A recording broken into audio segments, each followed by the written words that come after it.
Magandang araw. Parcel time na naman. Magbubukas tayo ngayon ng parcel galing sa Ugreen. Yung product pala na ito ay RCA to 3.5 jack. 3.5 mm jack to RCA. Tapos dalawang item yan. Yung 3.5 audio splitter. Bali ang item pala na to, in-order ko siya sa nung eto siya nasa 315 lahat. Dalawang item yan, in-order ko siya nung December 12. Tapos dumating siya ng December 24. Ngayon ko lang na ngayon ko pa lang bubuksan. Ang petsa ngayon ay December 26. Ito siya.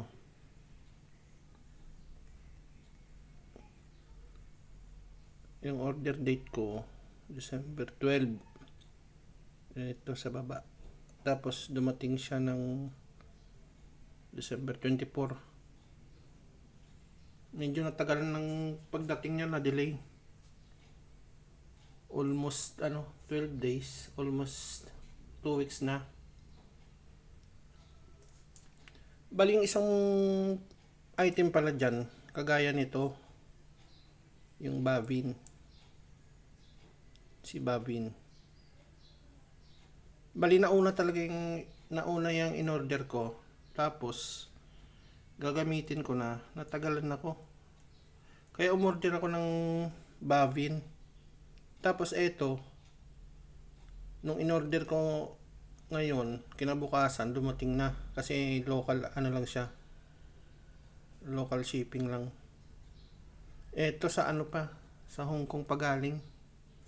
Siguro na delay doon, baka maraming order o nangyari doon, ang tagal. Pero dapat sana yan lang yan mga 1 week lang, mga 8 days ganun. Medyo late na siya dumating, pero sige lang. Tsaka mura lang naman kasi itong si Bavin. Nakuha ko lang to ng 100 plus, mga 105 siguro. Pag may mga voucher ka sa Shopee. Anyway, buksan na natin. Ito yung maganda sa Ugreen naman kasi yung pagkabalot nila, maganda talaga yung pagkabalot. Matibay. Yan.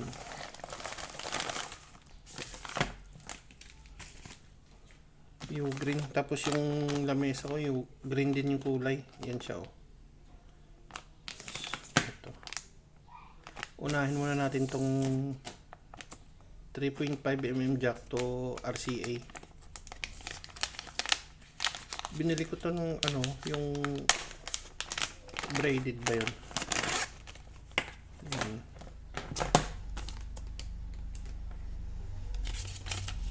Ito user manual instruction. Babasahin lang natin yan pag pag may problema. Ganun. Wala naman to. Yan siya buksan natin. Tanggal natin. Yan. Ay mo focus.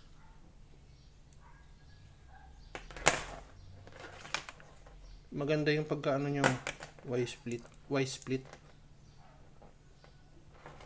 Ito yung RCA left and right. Tapos itong jack niya.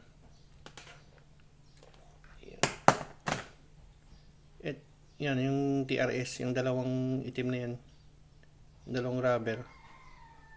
Tip ring tsaka sleeve. Yung TRS. Yung tatlo kasi na yun, yung TRRS, yung may yun. May function na mic. Hindi naman natin kailangan yun. Yan braided siya. Maganda, Yan. Yan natunog. Matibay to Tibay na to. Siguro tatagal naman to pag lalo pag tamang gamit. Yan. Tapos buksan natin yung isa. Yung kapareho ng bobbin. Ito siya.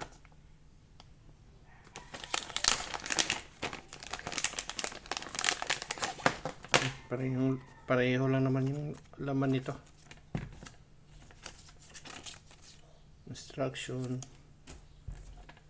Ito na siya. Ang ganda oh. Yan. Parang ano siya, hindi mo siya masabing, hindi siya rubber, hindi rin siya plastic. Parang braided din siya.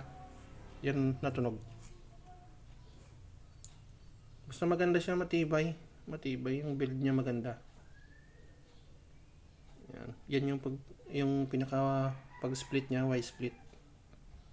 Maganda rin. Tapos ito. U-green na branding. Dito may ano rin oh.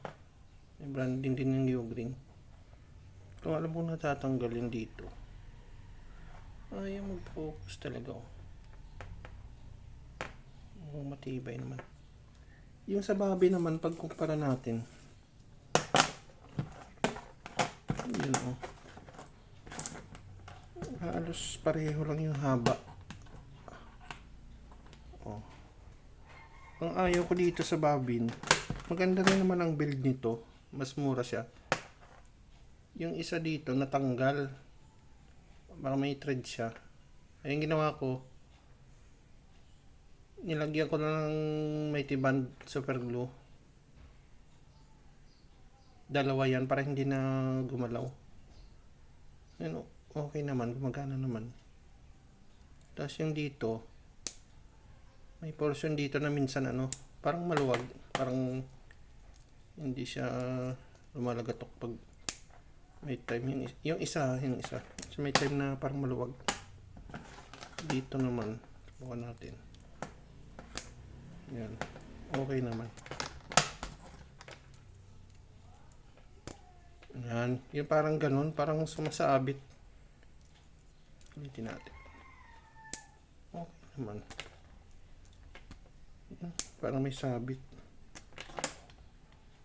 But, okay naman siya eh. Uy, mag-focus ka. Ayan. Isan pa yung isa? Yung isa pala na to, yung 3.52 RCA.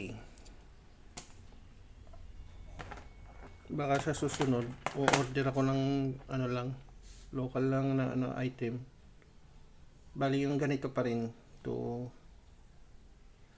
dalawang RCA. Tapos yung dulo niya, yung kabila, ano naman, female ng 3.5 jack.